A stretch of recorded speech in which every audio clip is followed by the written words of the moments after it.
Okay, let's just dive right in. How can one player average a triple-double, play like an MVP, while his team, the Denver Nuggets, just completely implodes around him? It's pretty wild, isn't it? It really is. We're talking about firing both the head coach and the GM with just 3 games left before the playoffs. Yeah, that timing is just, Yeah. wow. It's actually the latest in-season coaching firing in NBA history. It's history. And Jokic, through no fault of his own, he's part of another historic moment, but not for his playing this time. Exactly. So today we're going to try and unpack this chaos. How is Jokic doing? Well, while everything else seems to be, frankly, falling apart. Yeah, let's get into it. Based on the reports, what actually happened? It's a real study in contrasts, right? You've got Jokic, this island of absolute basketball genius, putting up insane numbers. Double numbers. Exactly. And then all around him, you've got what looks like total organizational meltdown. It really makes you wonder what could possibly lead to such a dramatic move right before the playoffs. The timeline is almost hard to process. April 8th, 2025, 3 regular season games left, and bang, head coach Michael Malone, gone. GM Calvin Booth, gone too.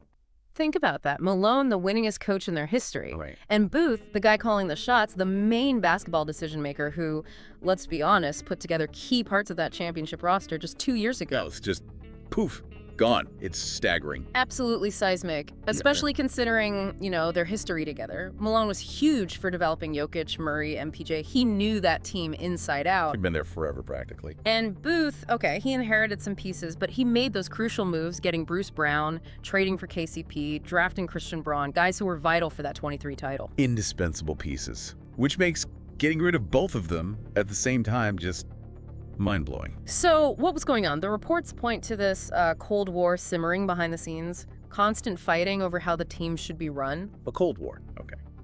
And team president Josh Kroenke basically said the winning had been papering over the cracks, right?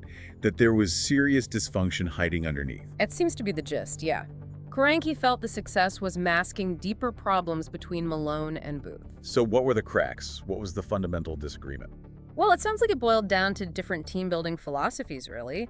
Booth was apparently looking more long-term, wanting to build sustainably around Jokic with younger, cost-controlled guys like Braun and Peyton Watson. Okay, focusing on youth and the future. Right, whereas Malone, it seems, was more about keeping that championship core together, keep the veterans, bring the young guys along slowly. Which is funny because back in 2023, those two approaches seemed to work perfectly together, didn't they? That's the irony. Booth brought in guys like Brown. Malone used them perfectly, including a rookie Braun. It led to a title. So yeah, where did that synergy just vanish? What was the trigger point?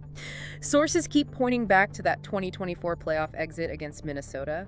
The Nuggets looked gassed. I remember that. They definitely looked tired. Yeah, and instead of regrouping, it reportedly turned into finger-pointing between Booth and Malone. Booth felt Malone ran the starters into the ground during the season. Okay. Blaming fatigue on rotation management. And Malone apparently felt Booth hadn't given him enough reliable depth on the bench. So, classic disagreement. Roster construction versus player management. But how does a disagreement like that turn into a full-blown Cold War? That seems extreme. Well, it sounds like it just festered. It didn't get resolved. Malone apparently started questioning Booth's moves with veteran free agents, maybe feeling like Booth was forcing his hand to play the young guys? Oh, and undermining him a bit. Potentially. And Booth, on his side, reportedly felt Malone's time was just up depth. But here's a key detail. Booth was apparently in the last year of his deal without an extension, so he didn't feel he had the power to actually fire Malone himself. Ah, okay, so a standoff. Yeah. Until Kroenke stepped in. Exactly. Kroenke holds the ultimate authority, and it seems his main goal was, look, we gotta protect Jokic's prime years here. End this drama. It was clearly affecting everyone. And we heard that quote, didn't we? From a team source saying the off-court stuff was heavier than the on-court struggles, that it affected player minutes even. Yeah, and another player just flat out said, the guys were miserable, man. Miserable. Wow. That tells you everything about the atmosphere. It really does. It shows how bad it got. Not just basketball strategy, but actually impacting morale day to day. You had Malone maybe hesitant with the young guys, Booth letting key vets walk. Speaking of vets walking, Bruce Brown, KCP. Those were big losses. Okay, they couldn't match the money for Brown, fine. But reports suggest maybe they could have kept KCP. That's the chatter, yeah. So you lose a reliable guy like Caldwell Pope, you elevate Christian Braun, who's good, he's promising. He's played well, definitely. But does that weaken your overall depth, especially for a deep playoff run? That's the question, right? Braun's got potential, loads of it. But is potential the same as proven, playoff-tested veteran reliability? Probably not. You lose too many guys like KCP, and it eventually catches up no matter how good your superstar is. And the superstar, Nikola Jokic.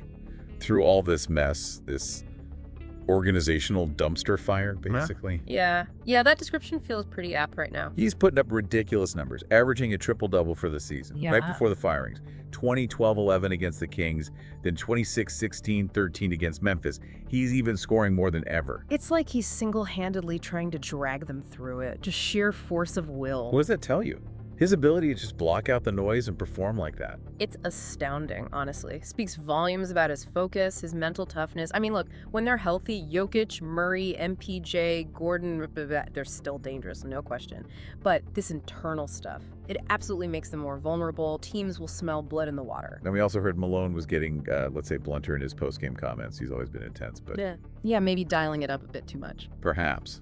Calling efforts embarrassing. Do you think that constant public criticism, even if maybe deserved sometimes, starts to wear thin, even on stars like Jokic and Murray? Oh, absolutely. Honesty is one thing, but constant negativity, especially in the media, that can definitely backfire. Players can tune it out. And look at their record since the All-Star break, 13-13. Pretty mediocre. Maybe the message just wasn't landing anymore. And Jokic just keeps playing. Yeah. No public complaints, no drama from his end, just dominance. But you got to wonder, what's the internal cost? Right. How much more can one guy carry? Yeah. We saw little glimpses of frustration, right? On the court, on the bench. Those little moments between players. Yeah, some visible frustration from Jokic, sometimes maybe a bit more demonstrative. Heated words between Gordon and Watson on the bench, reportedly. Gordon trying to rally guys while Murray walked away. Yeah. Subtle things, but they showed the tension was real. So could this constant chaos eventually chip away at even his mindset, even if the stats stay amazing? That's the million-dollar question going into the playoffs, isn't it? We know he's physically capable of carrying a huge load, but the mental weight of trying to hold together a team going through this, it has to be immense. Have we ever seen anything quite like it?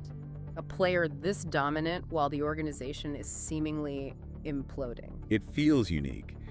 So now they bring in David Edelman as interim coach. Longtime assistant, son of Rick Edelman, known for good player relationships, supposed to be a calming presence. Yeah, the steady hand guy, supposedly. Tasked with calming the storm with like 3 days notice before the playoffs start. And hey, they won their first 2 games under him, looked a bit more energetic. They did, yeah. A bit more alert, maybe using Jokic slightly differently too, some initial positive signs. But is it just that classic dead cat bounce? You fire the coach, get a temporary jolt? Or could Edelman actually provide the reset they need? It's possible. A new voice can definitely provide a spark, even short term. Reports say he's respected in there, but, I mean, it's 2 games. Tiny sample size. Exactly. The deep-seated issues that led to firing Malone and Booth, they probably didn't just disappear overnight. But maybe, just maybe, it's the breath of fresh air they needed to at least refocus for this playoff run. It sets up maybe the most fascinating, unpredictable playoff journey for any team. But it all orbits around Jokic. Can he really carry this dumpster fire, as the source called it, to another title? It's hard to imagine. Given everything, is this actually the most impressive version of Jokic we've ever seen, is dealing with all this?